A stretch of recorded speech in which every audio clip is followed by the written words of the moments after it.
আজ আইটিইউসির রাজ্য অফিসে আইটিইউসি অনুমোদিত security and allied workers union West Bengal রাজ্য কমিটির সদস্যদের একটি সভা অনুষ্ঠিত হয়।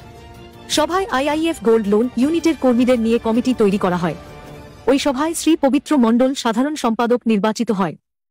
সভায় আইটিইউসির রাজ্য সম্পাদক শ্রী বিপ্লব ভট্ট বলেন, দেশের কন্ট্রাকচুয়াল কর্মীদের শোষণের বিরুদ্ধে এবং ৮ ঘণ্টা কাজের বিনিময়ে ন্যূনতম মজুরি ২৬,০০০ টাকা নির্ধারণ সহ ১২ দফা দাবিতে আগামী ৫ই মে আইটিইউসির রাজ্য কমিটির ডাকে কলকাতার রানী রাসমণি রোডে ঐতিহাসিক শ্রমিক সমাবেশ করবে। নিজস্ব প্রতিনিধি শেখ রায়হান এর রিপোর্ট, খবর বাংলা নিউজ। দীর্ঘদিন আইআইএফএল অরাজনৈতিক সংগঠনের সাথে যুক্ত থাকায় আজকের আইআইএফএল এর কর্মীরা দিনের পর দিন তারা বঞ্চিত হয়েছে। আইআইএফএল এর ভাইয়েরা সেটা পরিষ্কার জলের মতন পেয়েছে। 2024-এ 14 তারিখে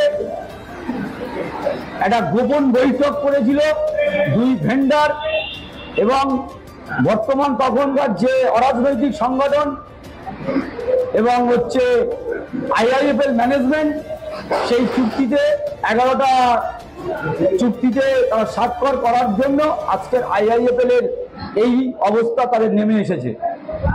তাই আমি এই পরিস্থিতিতে জানি অরাজনৈতিক সংগঠন নিয়ে আইআইএফএল ম্যানেজমেন্টের কাছে আমাদের দাবি দেওয়া নিয়ে আসতে পারবো না ছিনিয়ে।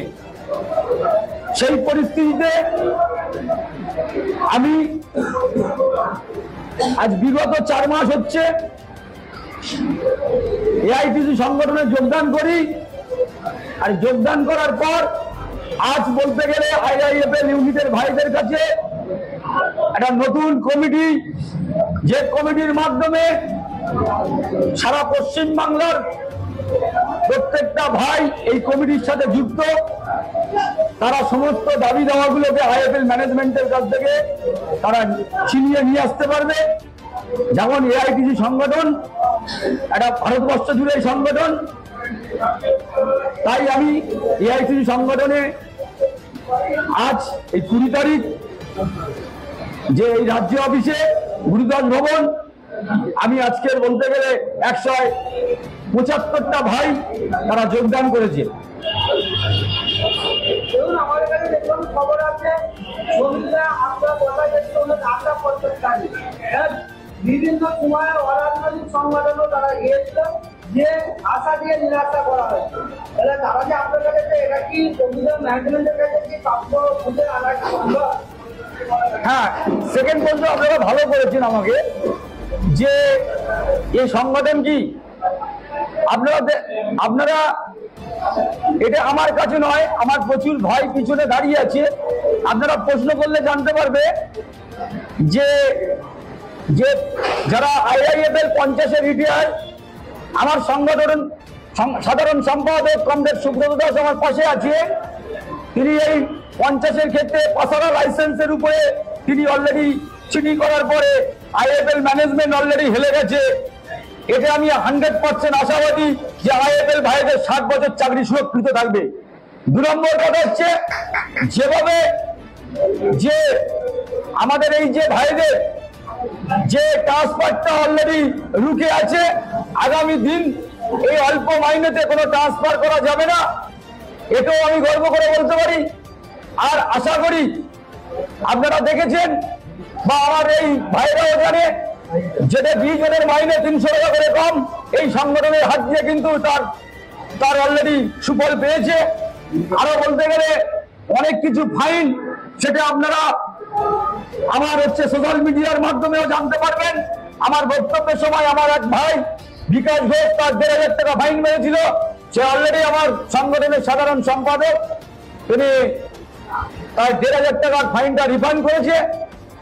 আর বলতে গেলে আরো অনেক কিছু আছে যেগুলো প্রকাশ্যে বলতে পারবো না, যেগুলো আমাদের আন্দোলনের মাধ্যমে এবং আমাদের চিঠির মাধ্যমে সেগুলো আমাদের প্রাপ্য ফিরিয়ে আসবে, এটুকু আমি আশা করতে পারি।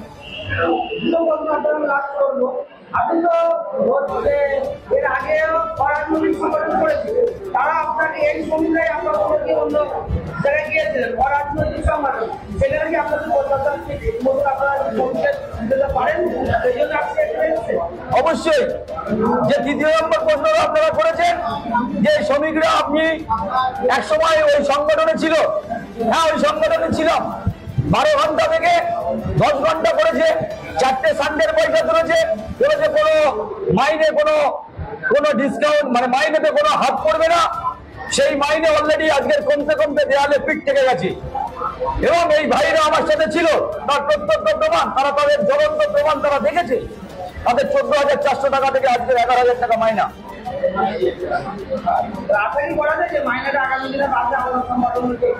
আশা করি আমার সংগঠনের সাধারণ সম্পাদক তিনি বলেছেন আরবিআই গাইডলাইন্স মেনে চলে, আরবিআই তাদের গাইডলাইন্স ফলো করে তারা বিজনেস করে, তারা কেন সেন্ট্রাল ওয়েস্ট কেন আইএফএল ভাইদের দেবে না?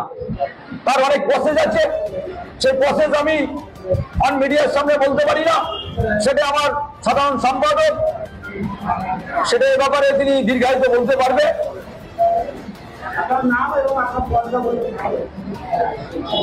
আমার নাম হচ্ছে পবিত্র মন্ডল।